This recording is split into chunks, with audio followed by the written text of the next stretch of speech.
नमस्कार, मैं doctor R K Mishra, homeopathic physician and consultant, Narayana classical homeopathy clinic and research centre, Hathigaha, Pakhunau, Prayagraj.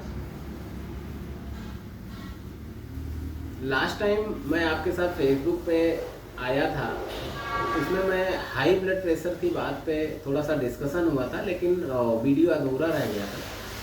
तो आज उसको थोड़ा सा कंप्लीट करने की कोशिश करेंगे और उसके बारे में कुछ होम रेमेडीज, होम टिप्स, क्या क्या प्रिकॉशंस रख सकते हैं हमारे ओल्ड एज पेशेंट या जो 50 प्लस पेशेंट हैं, 45 प्लस हैं, जिनको हाई ब्लड प्रेशर की समस्या होती है, जो मेडिसिन ले रहे हैं, जिनकी मेडिसिन नहीं भी चल रही है, ठंड में थोड़ा सा उनको हाई ब्लड प्रेशर की समस्या या उसके सिम्टम आपको देखने को मिलते हैं, तो वो कैसे अपने आप को प्रिकॉशन से अपने आप को सेफ रख सकते हैं, बचा सकते हैं।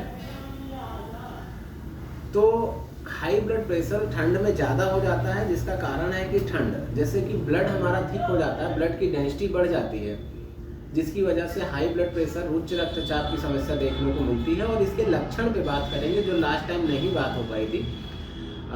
लक्षण में सबसे पहले तो आपको चेहरे पे बिल्कुल रेडनेस दिखेगी। अगर आपका बीपी बढ़ता है तो फ्लशिंग ऑफ फेस देखने को मिलेगा, जिसमें चेहरा लाल हो जाएगा, जिसको लोग अपनी अपनी भाषाओं में लोग कहते हैं कि चेहरा तमतमा गया।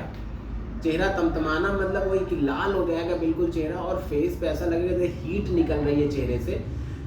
तो उस समय आपका बीपी का ये बहुत ही सिम्टम होता है कि उसमें ये सिम्टम देखने को मिल सकता है कुछ पेशेंटों को। दूसरा, जब पेशेंट के आई में चेक करेंगे, आंख में चेक करने पे उसमें क्या होता है कि छोटे छोटे ब्लड के क्लॉट्स आपको मिलेंगे, रेड क्लॉट्स। ये भी समस्या आपकी blood pressure, high blood pressure के पेशेंट में देखने को मिलेगा। कभी कभी हाई ब्लड प्रेशर के पेशेंट को उनका सरदर्द अक्सर देखने को मिलेगा। जैसे ही बीपी शूट करता है, उनका हेडेक बहुत तेजी से होता है और सर दर्द की समस्या रहेगी। चौथा एक सिम्टम होता है जिसमें अक्सर हाई ब्लड प्रेशर में उनको बार बार नाक से खून आने की, एपिस्टैक्सिस की समस्या होती है। और ऐसे में बहुत सारे पेशेंट ब्लड थिनर का यूज कर रहे होते हैं, बहुत सारे पेशेंट हाई ब्लड प्रेशर की, हाइपरटेंशन की मेडिसिन यूज कर रहे होते हैं, एलोपैथिक मेडिसिन यूज कर रहे होते हैं हमारे ओल्ड एज पेशेंट, बुजुर्ग। तो जिसमें मैं ये कहना चाहूँगा कि इसके कुछ तरीके हैं, जिसको कि पहली चीज़ तो डेली ना नापा जाए ब्लड प्रेशर को, कि घर में मशीनें हैं और हम डेली दिन में 3 बार 4 बार नाप रहे हैं, तो इसकी कोई ज़रूरत नहीं है। आप हर दूसरे, तीसरे, चौथे दिन इसको चेक करिए और एक बार चेक करिए और प्रॉपर एक्यूरेट रीडिंग लीजिए।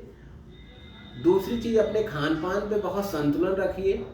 अगर आपका बीपी नहीं बढ़ रहा है, इसको बिल्कुल इग्नोर नहीं किया जा सकता ठंड के महीने में इस समय, क्योंकि बहुत सारी आपको पता चलेगा कि स्ट्रोक हो गया और ऐसी खबरें आपको मिलती हैं। तो उसमें क्या होता है कि साइलेंट स्ट्रोक का खतरा बढ़ जाता है। कभी कभी हम ब्लड प्रेशर मेजर नहीं करवाते हैं, डॉक्टर ने बताया भी है या ये कुछ सलाह देता है डॉक्टर, लेकिन उस पर भी हम फॉलो नहीं करते हैं उसको, और हमें लगता है तो ऐसे ही है। तो बट ऐसे नहीं, आपको प्रॉपर ध्यान रखना चाहिए, क्योंकि ये बहुत खतरनाक हो सकता है आपके लिए और आपके परिवार के लिए। तो इसमें कई फैक्टर्स होते हैं हाई ब्लड प्रेशर के लिए, जैसे स्मोकिंग करना। बहुत सारे लोग बहुत ज़्यादा स्मोकिंग करते हैं, अल्कोहल ड्रिंकिंग करते हैं, अल्कोहल लेते हैं। एज फैक्टर भी इसमें एसोसिएटेड होता है। ये सब इसेंशियल प्राइमरी हाइपरटेंशन का केस होता है, जिसमें ये फैक्टर्स होते हैं जिसकी वजह से बीपी बढ़ता ही बढ़ता है। तो मोर देन 60 एज, अगर 55-60 के ऊपर आप जा रहे हैं तो आपका बीपी बढ़ेगा। और कभी कभी सेकेंडरी हाइपरटेंशन का केस देखने को मिलेगा, जिसमें कुछ पैथोलॉजिकल कारण होते हैं, जैसे कि आपकी किडनी की प्रॉब्लम होगी या कोई इंडोक्राइन डिसऑर्डर हो गया आपको। कभी कभी आपको बहुत ज़्यादा किसी चीज़ की प्रॉब्लम होती है, जैसे कि ऑर्गन मैलफॉर्मेशंस की वजह से होती है दिक्कत, मैल फंक्शनिंग की वजह से। तो इन चीज़ों की वजह से आप इसको कैसे रिलीज किया जा सकता है? देखिए, आपके डाइट में जो घर पे आप कर सकते हैं, आपकी डाइट में फाइबर रिच फूड लीजिए, बिल्कुल ऑयल और तली भुनी चीज़ों को अवॉइड करिए। एक्सेसिव एक्सरसाइज के लिए आप प्रॉपर, आपका वर्कआउट डेली का होना चाहिए, बिल्कुल वर्कआउट को अपने मिस मत करिए जी। सोडियम इनटेक को आप कम रखिएगा। जो जिनको फैमिली हिस्ट्री है बीपी की या जिनको personal history blood pressure hypertension की है, उनको सोडियम इनटेक के लिए कम रखना चाहिए हमेशा। नमकीन चीज़ें कम खानी चाहिए। और गलत बहुत ज़्यादा इसमें ओबेसिटी को अपने बिल्कुल कंट्रोल में रखना होगा आपको। ओबेसिटी को कंट्रोल में रखने से आपका बीपी मेंटेन रहेगा, जिससे कि आपको कोई भी कॉम्प्लिकेशन से नहीं झेलना होगा।